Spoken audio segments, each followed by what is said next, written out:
Good morning. A little sluggish this morning, huh? Y'all stay up late watching the game? I fell asleep during it. I know. But it'll be all right. So have you ever been on that like late night run when you do kind of wake up, you're kind of groggy and you need something to drink and you go to the fridge and you're not really that awake and you open the fridge and you pull out that thing to drink and you don't really look at it, but you just drink it. And all of a sudden you realize it's soured. Have you ever had that happen before? And like it's pretty nasty if you've had that happen. So last week I realized I was extremely rude. And I brought donuts and milkshakes with me. And I didn't share. And so I figured I'd do it again this week. So I brought literally the same donuts I had last week. As you can see, they're dry and gross. And I also brought not the same milkshake, but I did buy 2 last week because I knew that I'd need it. And it's kind of bland, and it's got that little, that film that's been sitting for a week. Well, I gotta watch the dry donut down because that's pretty bad. But it's funny, as bad as these are, and as bad as I'm not gonna do it anymore. I'm just gonna throw those away when we get done. What would be worse is if something happened right here that couldn't handle it, and it came back. Like y'all be running for the exits quicker than the Falcons can blow a second half lead. All right, I'm telling you, like that would be nasty and gross, and I don't say these things to really make you sick to your stomach or think about like stuff like that, or but although I may have accomplished it, but I don't say that. But I say that. The reason I say that is because of what Jesus said. And when he was confronted by the Pharisees, he said this to the crowd. He said, "Listen and understand." In some translations, it says, "Listen and try to understand." What goes into someone's mouth doesn't defile them, but what comes out of their mouth is what defiles them. Jesus was being questioned by the Pharisees of the disciples who were eating at a table and did not ceremoniously cleanse themselves by washing their hands before they ate. And so the Pharisees were asking Jesus, "Hey, what's up? Your guys over here, they're not washing properly. Don't you know the law? The Jewish law says they got to do this before they eat." And Jesus says, "Well, you got it all wrong. It's not what goes in the mouth. It's what that comes out of the mouth." And so what goes in my stomach is only my problem, right? But if you guys see it up, it becomes your problem too, doesn't it? And so what we're saying today is it's not the things that we eat, but it's the things that we say that are nasty, that are gross, that make us all sick. It's not the week-old donut or the week-old milkshake that make Mickey sick. It's actually the things that make Mickey sick and defiled are the things that come out of his mouth. And so we're declaring war. I'm declaring war on those things. Last week, we declared war on our thoughts and what we think and what we ponder on and what sits in our head. And we said we can't allow it to stay there. We have to replace those with different thoughts. And so today, I'm probably preaching more to myself because I declared war on my words. I declared war on what comes out of my mouth, what comes out of my mouth. And so as I prepared for this, I just preached this message to Mickey over and over and over this week. And so you're going to kind of get a firsthand look this morning to get in and sit in on what I tell myself when I preach, and I'm preaching at myself. And so this is my declaration of war, the things I say. And if you've been here for any amount of time, and if you're watching online, this is your first time, welcome. But I'll let you know this. I'm a work in progress. I am a work in progress in need of God's grace and mercy daily. if not minutely. I don't even know if that's a word, but it is now. And so, some of you guys can relate to that, but I am a work in progress. I am constantly working on my walk with Jesus because I don't have it figured out. I am not perfect by any means. I fail daily. 2 of my kids are in here. They will tell you that dad fails daily. And so I've declared war on my words. And so as we declare war on our words today, and I hope you'll understand this, and I think many of us do understand this, that our words matter. Our words matter. What we say matters. Did you know that the average person, on average, speaks about 5,000 words a day? Now, in the course of this, I saw that statistic and I was like, I wonder how many words I speak on Sunday morning. Because, I'm the one doing all the talking, right? And so, I'm sitting there, so I go back and look at some of my message, because some weeks I type out my message, in full, exactly all my little stupid jokes that I have, and I even put the ums in there sometimes, and so, and so I type them out, and I'm sitting there, and I'm looking at it, and it says, 3,500, between, on average, about 3,500 to 4,000 words. So you can imagine how many words I speak on Sundays, and so, because just in this short little time, I'm getting over half of the daily average of somebody. And I found that funny because I started thinking, I'm like, man, I used to hate writing papers in seminary. And most of them, you only had to have under 2,000 words. And now I do it weekly. And I'm like, golly, doesn't the Lord have a sense of humor? And stuff like that. And so, but 5,000 words a day. And in that same study, in that same statistic, they said only 7% is actually verbally communicated. Only 7% actually comes out of our mouth of what we communicate. So 93% is something else, right? It's our body language.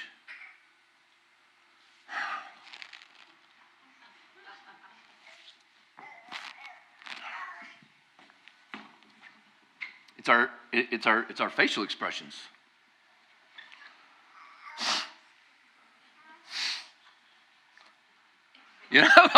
Whatever you want to do. It's our gestures, right? Driving down I won't give you any gestures this morning, but driving down the road, you get that gesture. People tell you you're number one, right? Y'all know what I'm talking about? Yeah. Or, here's today's, what I think possibly could be the most detrimental way we communicate. Our keyboards. The words we say matter. The words we say matter. So I entitled today's message, Sticks and Stones. Y'all remember that old riddle? Sticks and stones can break your bones, but what? Words will never hurt you, right? I'm convinced the person who coined that riddle or coined that phrase had 2 things going for them when they said that. Either they were on an island with only volleyballs, or they were so deeply wounded by the words that had been spoken to them, this was their coping mechanism. Because words matter. What we say matters. And ultimately, a lot of times, our words hurt, don't they? Words sometimes hurt. So what I want us to see today, what I want to show you today, and why we're declaring war on what we say is because our words can also heal. Our words can also heal. Look at this verse. There were a whole litany of verses in the Bible. Maybe that's why this message was so convicting to me. And so because I got the opportunity to read all of them this week. Because I usually go and I'll look at different verses that, if you guys don't know what a concordance is, welcome to my world. But it's a thing where you can look at topics in the Bible and it'll tell you where to go. And so you look up words. And so you go and it tells you all the scriptures that deal with words. One time I got in trouble when I was little, and I made one of my daughters do this one time for lying. My dad made me look up the word lie or lying or liar in the Bible, and I had to write out every verse that deals with lying. That was a fun week of my life. And so, so I looked up this and I read all these verses, and then I said, and this one these are the ones we're using today, really stood out to me, but this one stood out to me as well. And it's found in Ephesians, and it says this, in Ephesians 4, it says, do not let any unwholesome talk come out of your mouths, but only what is helpful for building up others according to their needs, that it may benefit those who listen. Eugene Peterson took the Bible, the entire Bible, all 66 books, and paraphrased it and kind of put it in a different way of thinking, in a different way of talking, in more modern way that we kind of talk today. And we now know that as the Message translation, the Message paraphrase. And so this is what, he took that verse, and this is what it says. It says, watch the way you talk.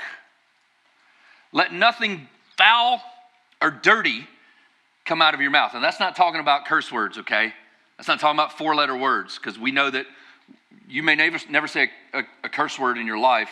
If you don't, hats off to you. But you may not say those words, but that's not what this verse is. It's talking about just in general what we say. And then he goes on in the next sentence, he says, say only what helps. And I love this last little verse, this last little phrase. Each word is a gift. How many of y'all like to get gifts? Those of you that aren't raising your hand, you're lying, okay? You should go back and look up all those verses on lying because you're in church, all right? And if you're online and you're not raising your hand, you're lying too, okay? All right. Each word is a gift. Like, think about that. Like, when Christmas comes around in a couple months, or when your birthday comes around, and man, what do we look forward to? It's not necessarily the day, it's what the day that we get gifts, right? And we get to get gifts, or we get to give gifts. And so each word can be that in someone's life. Think about that. Think about how deep that is. So our big takeaway for today as followers of Jesus, here's what I want us to know. And if you remember one thing about today, if Jesus is Lord of your life, he needs to be Lord of your lips too. If Jesus is Lord of your life, he needs to be Lord of your lips too.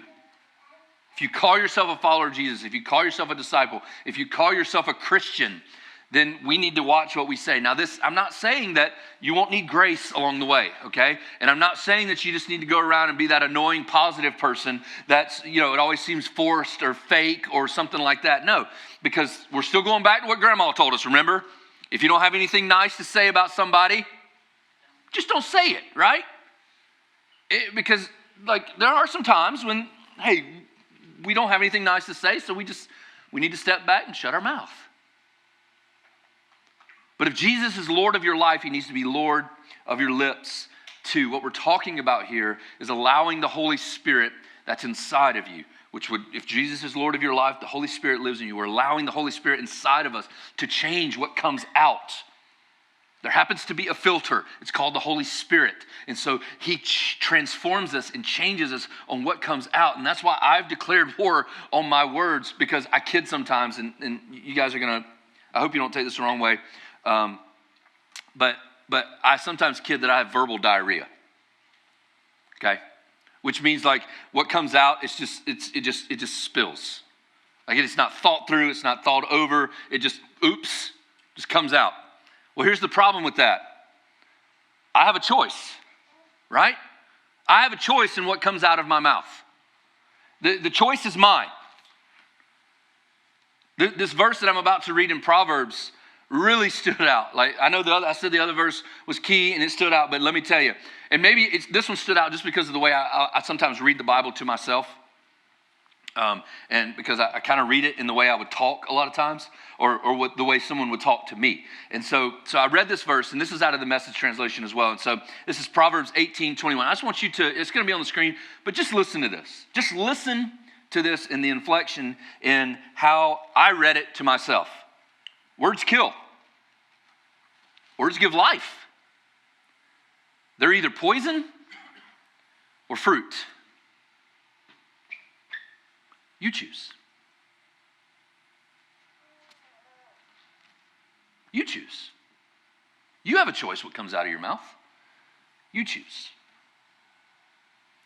And so as we declare war on our words and what comes out of our mouth, because here's the thing. Here's the funny thing that I've learned the hard way about words. You can't pull them back, can you? Once they're gone, once they come off the lips, once they're out, whoops. So our words impact a few things, and I'm going to give you 3 of the big things that we believe that impacts. The first one, I would tell you, your words impact other people. Your words impact other people. That riddle that we said, sticks and stones, I think not many of us just blatantly, most of the time, use our words to hurt, do we? Like we don't blatantly just come out and just put people on blast, like boom, like we just like sometimes we're in the heat of the moment, and honestly, what we say sometimes we don't necessarily mean. A lot of times, and so like we don't blatantly like say things to hurt people, but you know what we do? We do it subtly, don't we? Oh, I'm just kidding. I'm just kidding. Like somebody walks in, oh, did you forget to look in the mirror this morning? Just kidding. There's a little thing that says there's a little truth behind every joke, right? Our words impact other people. What would happen? What would happen in our world? Listen to this. What would happen in our world if we lived out this verse in Colossians right here? Colossians 4:6. Let every word you speak be drenched with grace. I love that phrase, drenched with grace and tempered with truth and clarity. What would happen? Like how different would our world be? Anybody watch the presidential thing that happened Tuesday night? Oh, yeah. Oh, gosh. Right? You want to know what the saddest thing that I read after that? Was some Christians that put on Facebook and stuff like that. This reminds me of an old church business meeting. We laugh because we've been in those business meetings, right? Why would we expect the world's debates to be any different when we can't even get it right in the church? Just a thought. What would happen in the church if our speech was drenched in grace first? Maybe it would start to change what goes on outside this building. Look, there's a time to speak truth and clarity. It says it right here. There is a time to speak it in love. There is a time to come up to somebody and say, hey, brother, hey, sister, look, what you're doing, what you're saying, that isn't really something that is putting your best foot forward or what you believe in or this or that. There's a time to do that, but it needs to be done in love. And that is drenched in grace. That is the very definition of drenched in grace. When we come to somebody and we say, look, what you're doing is hurting you and it's hurting the kingdom. That's a big difference than putting somebody on blast. Consider how our words impact other people and how powerful they are. Check out this verse in James. James wrote this to the church. He says, when we put bits into the mouths of horses to make them obey us, we can turn the whole animal. Or take ships as an example. Although they're so large and are driven by strong winds, they're steered by a very small rudder wherever the pilot wants to go. In verse 5 it says, likewise, the tongue is a small part of the body, and it makes great boasts. Consider what a great forest is set on fire by a small spark. Have y'all followed the fires that are happening, the wildfires that are happening out in California? I don't know if you've seen what's happening, all the destruction that's going on in that, and then some of them have been started just by lightning, acts of God, but they say the largest fire that's just damaged so many acres and homes, and actually it's cost people their life. It's killed people. Have y'all heard how it started? It started with a couple finding out if they were going to have a boy or a girl. The firework that they used to set off the gender reveal set the woods on fire. And it got out of control quickly. The damage that is done with a small spark that we're seeing play out in front of us in California, the damage that is done with a small spark that is just ravaging that land in that area over there. James likens that same damage can be done with just the words that we speak, the things that come out of our mouth. What we say, what you say, impacts other people. The next thing I'll tell you, we believe that your words impact the future. We believe your words impact the future, that you can speak and it can change and alter the future. Now, I'll tread lightly here because I know there's some churches and denominations and pastors that take this and just say, name it, you name it. You know, Pastor Mickey said that if I say that God will put $1 million in my bank account this week, he said it's going to happen, right? That's not what we're talking about. We're not talking about altering the future that way. Okay, it's not hey, God, will you change my Pinto into a Porsche? You know, that's not what we're talking about. That's a whole different side of things. God's not your genie. He's not waiting for your 3 wishes to come and then he'll go back into his bottle. That's not the way it works. But what we believe here as a church, that we believe that with God, that anything is possible. And what we speak, what we say, can change what happens in the future.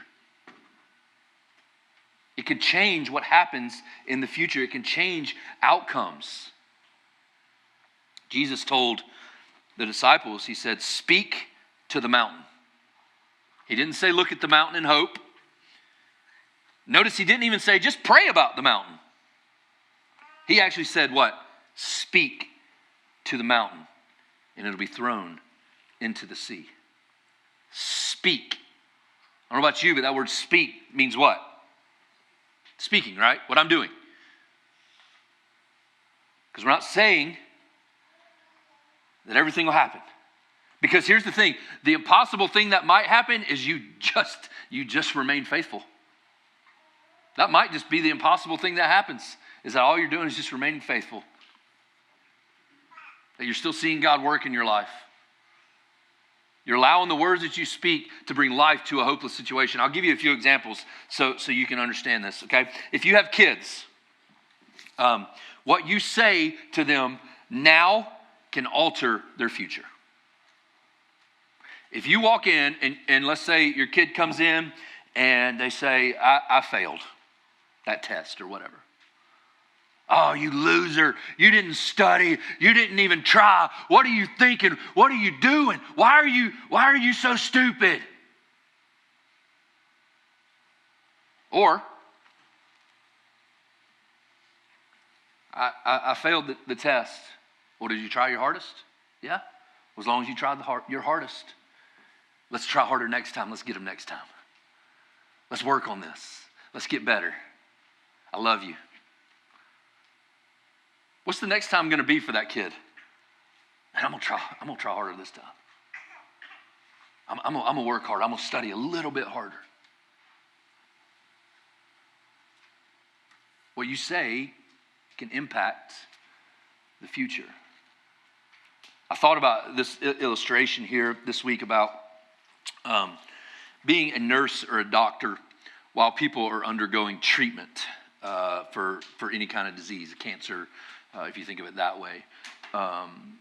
And so as they go in for treatment, I can't imagine just the attitude in those places because nobody really wants to be in those, including the doctors. And they're like, I think they would much prefer no patients be there, and everyone doesn't have this disease. They don't have cancer, and so I can't imagine But think about when someone goes in for a treatment and they go in and if their attitude is one of life-giving, man, it can change what goes on the rest of the day for those doctors and nurses. I regularly talk about with our leaders about there's people that are vampires. Y'all know what vampires do? They suck the blood out of you, right?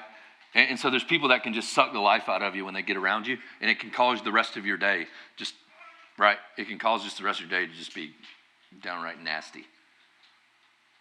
And so when you walk into a place and you're speaking life into it, man, it can change the rest of the day, can't it? Your words can impact your future. The words that you speak can impact the future. Look what 1 Thessalonians 5:18 says. It says, give thanks in all circumstances, for this is God's will for you in Christ Jesus. Now, look at this verse very carefully. Because it says, give thanks in all circumstances, not give thanks for all circumstances. You can be in the middle of the worst hell of your life and still give thanks. Not for it, but in it. You see the difference?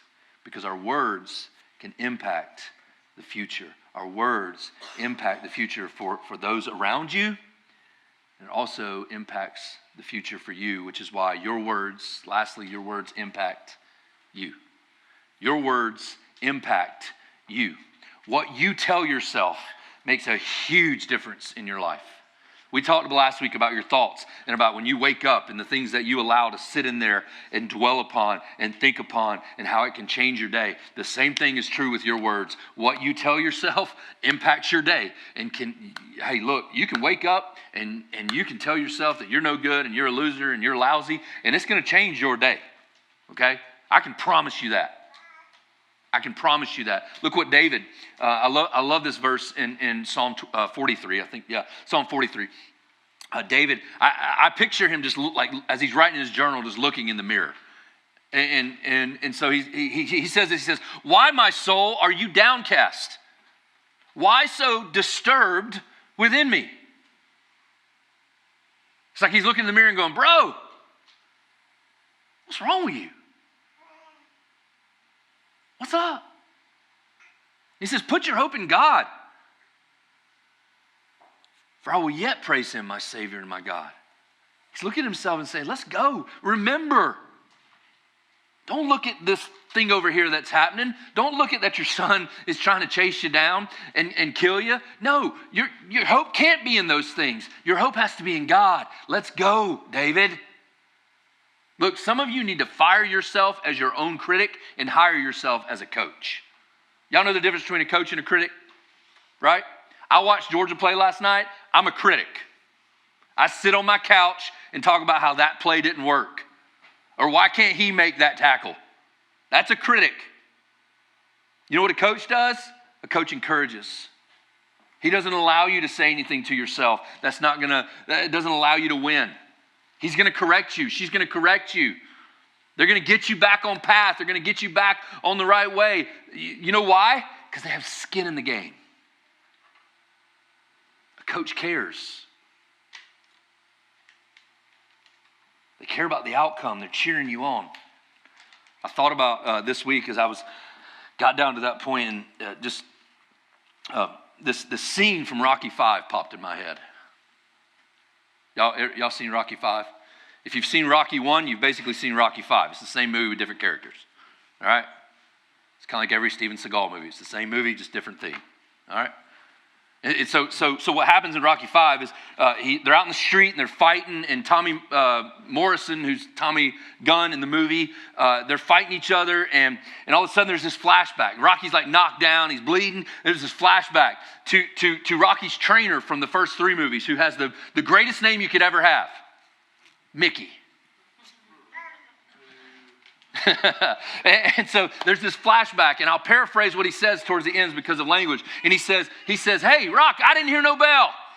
Get up, because Mickey loves you." And so if there's anything this week that you hear, here's what I want you to hear. I didn't hear no bell. Get up, because Mickey loves you.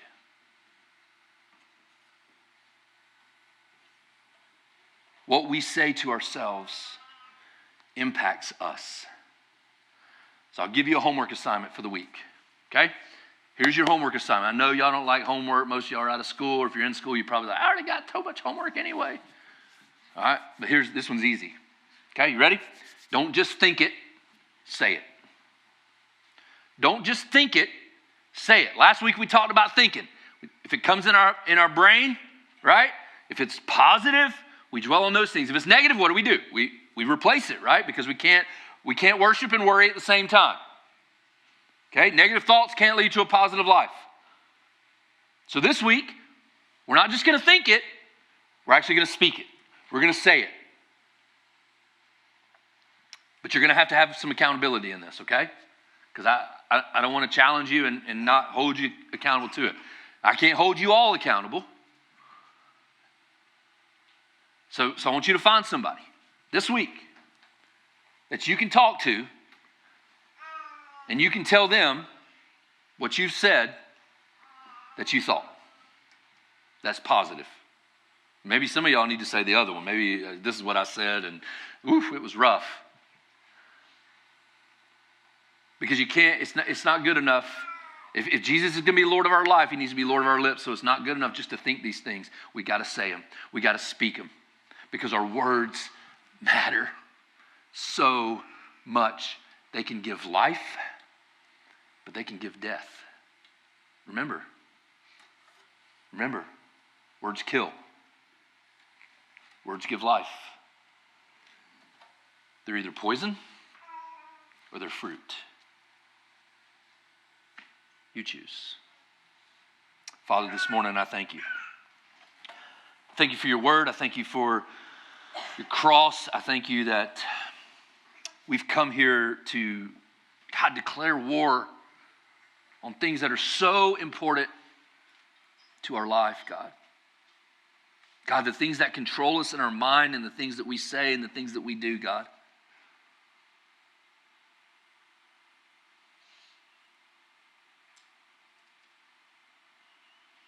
God, our words matter so much.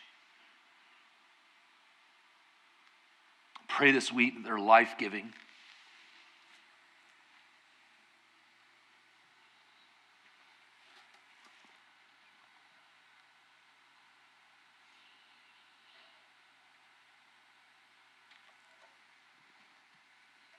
I think the things that we say, sometimes we don't truly understand the eternal ramifications of our words. We say our words impact the future. Jesus said in Matthew that every careless word that comes out of our mouth, we will answer for. It's Matthew 12. And that one day we're going to stand before God and we're going to answer this account of everything that we've said, essentially. Our words can either give salvation or they can give damnation. So, Father, in these moments, I pray that we don't take this lightly, that we don't just say, yeah, I know I need to do this, or I know I need to do that, and I need to work on this, or I need to work on that. God, I pray that we seriously consider what comes out of our mouth and the ramifications that they have.